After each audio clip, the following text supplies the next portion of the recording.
Welcome to Penrose Learning, where we make understanding easy.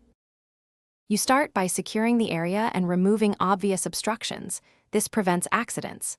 First, chalk wheels and confirm the container is level. Next, open both leaves slightly to relieve hinge tension. This makes later pin removal safer. Use a 19 mm or 17 mm socket to break loose hinge nuts and use a pin punch to drive hinge pins down. Work top to bottom.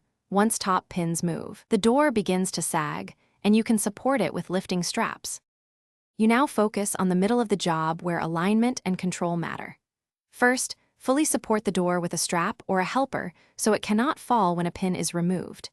Then apply penetrating oil to seized pins and tap them out with a punch, working from the bottom hinge upward to release load progressively. Once a pin is free, keep it and associated nuts in labeled bags.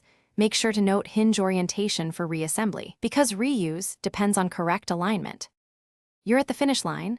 Lift the unsupported door straight off the hinge barrels while keeping it level, using a hoist or two strong helpers. Once off, place the door on padded blocks to avoid damage. Now inspect hinge barrels, pins, and weather seals for wear. Replace any parts showing deep corrosion or play, because worn components cause leaks and misalignment. If the door binds after reinstallation, check for frame twist and add shim plates at hinges. This usually corrects binding quickly.